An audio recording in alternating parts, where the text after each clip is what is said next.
Hello, everybody. I'm John. This is Strategic Investing, and we have a big announcement to go over today. We've got Xtract One announcing preliminary results for their first quarter. We didn't get the whole picture. We just got, a few key metrics here, but we're going to go over those, kind of dive into those, talk about why they released these early. Some theories there, things people might be looking for, might be talking about.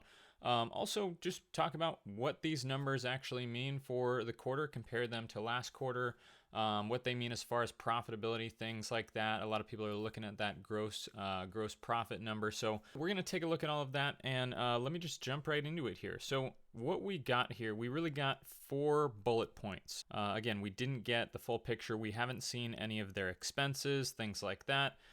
Really just kind of some top line numbers here. So let me just kind of walk through each of them. So first one here, total contract value of new bookings during the quarter, 9.6 million. And that is compared with just one quarter ago, 5.3 million, with a minimum also in this quarter of 10.5 million in signed agreements pending.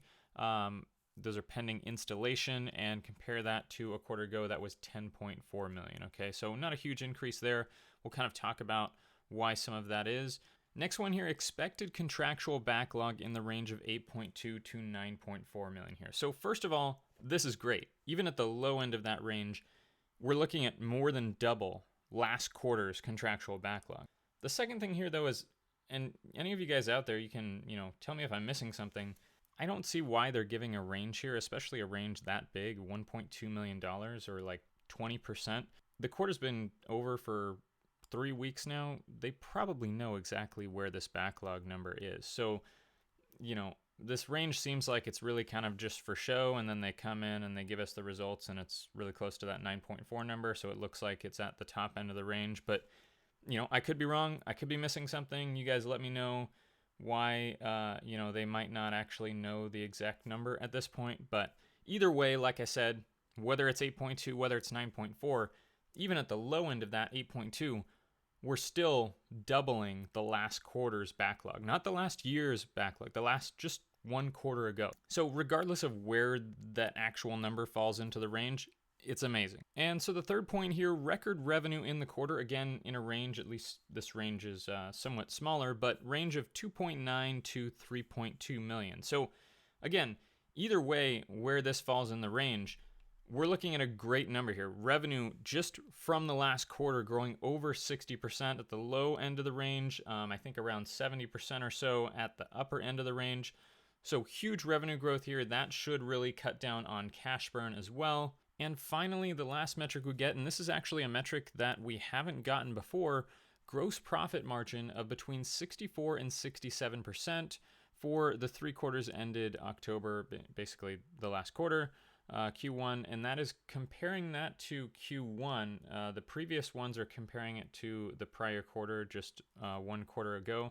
This one is comparing to Q1, so the same quarter year over year, 52%. And there's kind of something interesting with that might hint as to maybe why they are releasing this early, but we'll kind of get into that in a second. What I want to do really quickly is just take a quick look on the spreadsheet here, comparing some of these numbers to last quarter and kind of what we're looking at here. So just some quick comparison on these numbers here. First of all, backlog. Again, they gave that range of 8.2 to about $9.4 million, I believe. Again, I think it's probably going to end up at the higher end of that range because they probably likely have a better idea of where that really is. And so comparing that just to the previous quarter, I think we're looking at total backlog here just to be conservative. This probably isn't just platform backlog, although they don't specify in the press release. But even then, if it's just total and it's around that 9, we're looking at a doubling really of the backlog, and actually probably even better than that if you really just kind of look at platform backlog. If we do end up at the higher end of that range, you're looking at more than doubling the platform backlog here just from the previous quarter. So even at the low end of that range, again, doubling that backlog on the platform quarter over quarter, that is phenomenal. That's exactly what we're looking for here. So if we jump down into revenue here and we look at this comparison here, this one actually, we do know that this is a total revenue number. They didn't actually specify this in the press release, but they kind of gave it away because they said Q4 of 2023 was 1.8 million. And that would be this number here rounded to 1.8 million. It's obviously not looking specifically just at platform revenue. So we're looking at an overall revenue number here. Regardless, it's probably going to be the majority platform revenue anyway. You can see, we've had very small numbers here from the Xtract segment, and we really only have another less than $400,000 to pull from that backlog anyway. So the vast majority of this is going to be platform revenue coming from the Smart Gateway and the Safe Gateway and those products. So this, again, really big number here. If you look at really, comparing that to specifically just the platform revenue in the previous quarter, you're getting close to doubling that number. So again, really, really good numbers here that we're seeing from backlog, from revenue.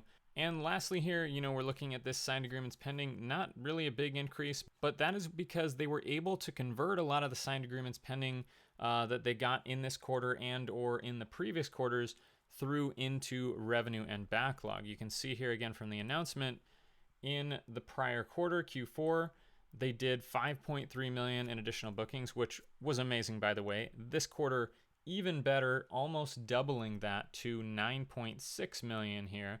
And so we can see, okay, signed agreements pending really didn't increase that much. That's because a lot of it went into revenue and backlog. Or you could say that it went into signed agreements pending, and a lot of the signed agreements pending that they had before they were able to convert, we don't really quite know where that came from. Either way, they still have a huge increase here.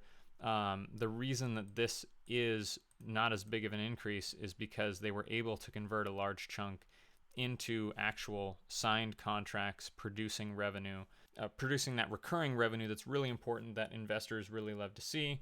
And so that's what we're looking at here. And the last metric that we have here is gross profit margin. Now, we haven't got this metric before from Xtract One, and I was kind of doing some math because, again, this is the previous quarter here, Q1, that they're kind of referencing in the press release.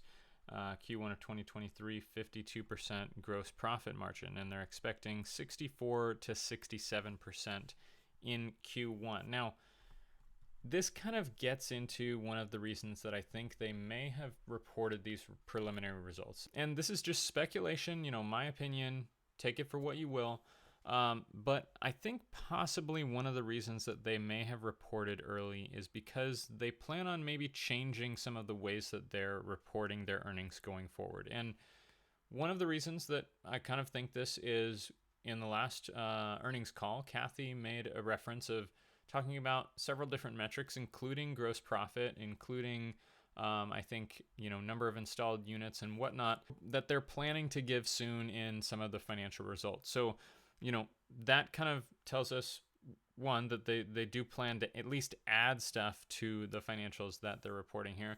Also, I was looking, I couldn't really find anything that, gave us that 52% number in this Q1 here. And really what you'd be looking at for gross profit margin, you'd need to see, revenue, cost of revenue, and then that would give you gross profit, and then you could figure out from there, the gross profit margin.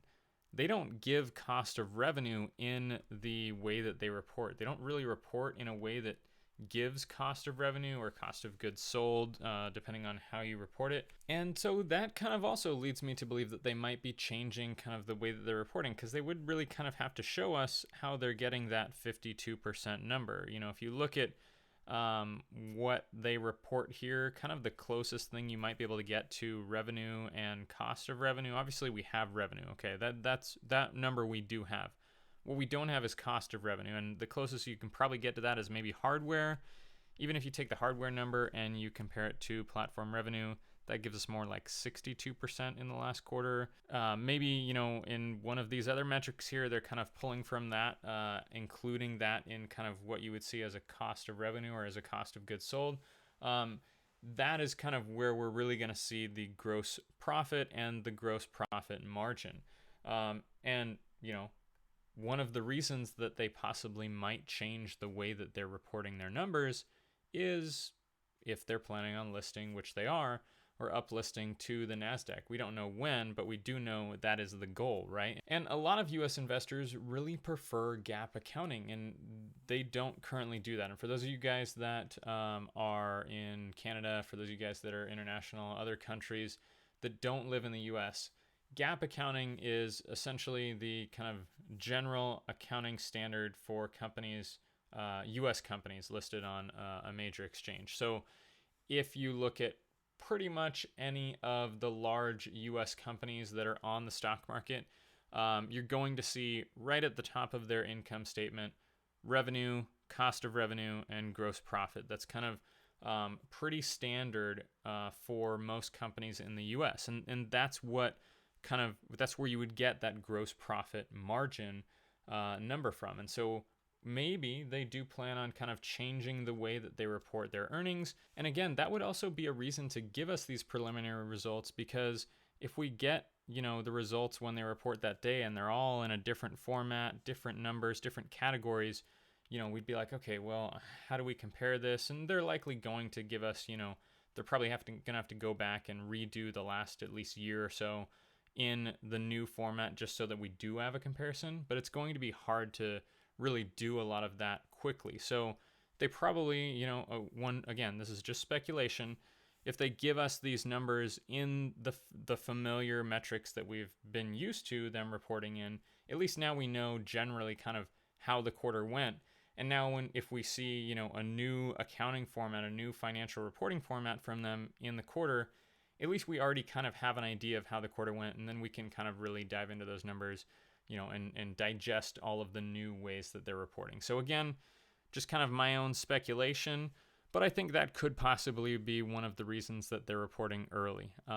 Generally, companies really don't report early unless either, there's a lot of pressure on the stock, and they know they had good results, but they don't want to wait and see their stock get killed. So, they report them, or they're really bad. These obviously weren't really bad. They were really good.